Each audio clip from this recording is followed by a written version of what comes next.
FBI is on the case of a missing Texas man they say bragged about stealing thousands of dollars from a Mexican cartel and then disappeared just 2 hours later. Have you ever wondered just how secure you really are?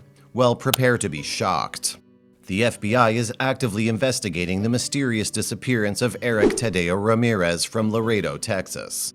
What makes this case truly astonishing is that Erik had the audacity to boast about stealing a substantial sum of money from a Mexican cartel before vanishing into thin air.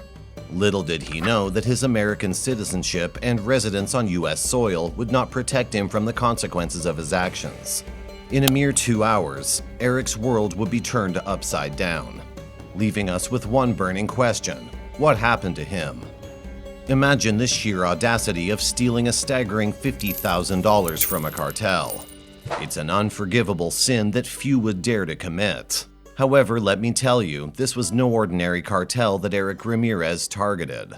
No, he unknowingly crossed paths with the Cartel del Noreste, the fearsome Northeast cartel, which happens to be the successor of the notoriously brutal Los Zetas. Had Erik chosen a different cartel to mess with, he might have had a slim chance of escaping unscathed. But fate had a different plan for him, as he ventured into the dangerous realm of one of the most ruthless criminal organizations in existence. On the fateful day of March 24th, a chilling event unfolded, involving the notorious Cartel del Noreste. Picture this: a group of formidable men, all affiliated with this menacing cartel, boldly crossed the border into the United States. Their target? Erik Tadeo Ramirez, located in a house nestled within the heart of the Texas border town of Laredo. Now let's play a little game. Can you guess the name of the Mexican city that shares its borders with this Texan town? It's none other than Nuevo Laredo, a city intertwined with its American counterpart. Little did Erik know that this Mexican city served as the headquarters for the cartel members who brazenly stormed into his house. Clad in tactical masks and wielding deadly assault rifles, the ruthless men of the cartel launched a relentless assault on Erik's house. They forcefully dragged him out, showing no mercy, and thrust him into their awaiting vehicle, determined to transport him across the border to Nuevo Laredo. However, Erik's spirit refused to be crushed without a fight. Witnesses recall a harrowing scene captured on unreleased CCTV footage, where a bloodied Erik, his face etched with anguish, desperately struggled to open the front passenger door of the speeding blue Dodge Ram pickup truck. His distress was palpable as he battled against the unforgiving forces that sought to control his fate. In a desperate bid for escape, Erik Ramirez mustered every ounce of strength to break free from the confines of the vehicle. Yet his valiant efforts were in vain, as the merciless cartel members forcefully yanked him back into the truck, extinguishing his flickering hope of freedom. Hours ticked by before the gravity of Erik's disappearance dawned upon his concerned girlfriend and sister, prompting them to alert the authorities. The authorities dug into the car and found out that it was actually registered under Jonathan Cabrales' mother's name.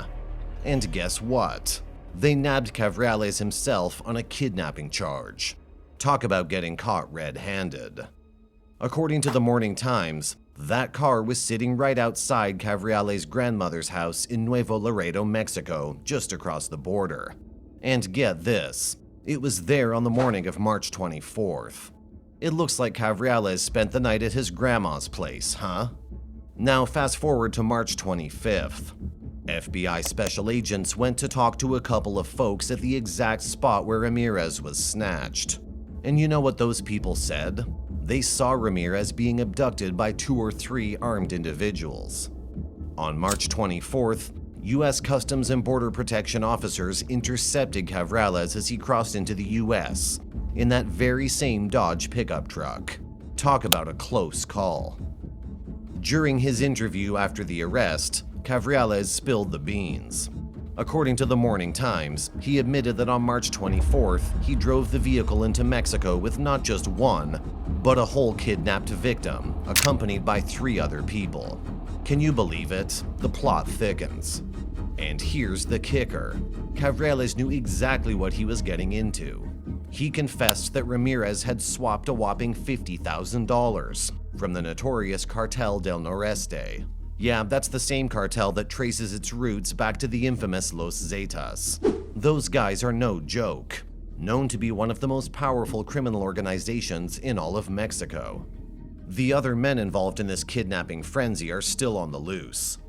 Yep, they're currently playing a high-stakes game of hide-and-seek with the authorities. However, given the information at hand, it's possible to make an informed speculation regarding Erik's fate.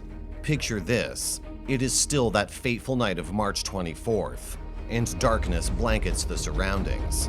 Erik, our guy in question, was seemingly going about his business, unaware of any imminent danger lurking in the shadows. Now, I won't claim to be his best buddy, but from what I gather, Erik was no pushover. He had a tough exterior, or so it seemed. But here's the thing. Toughness can sometimes border on foolishness, and on that very night, Erik unfortunately crossed that line without even realizing it.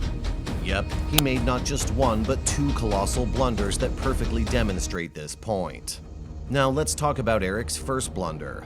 Can you believe that Erik actually thought it was a good idea to steal money from a cartel?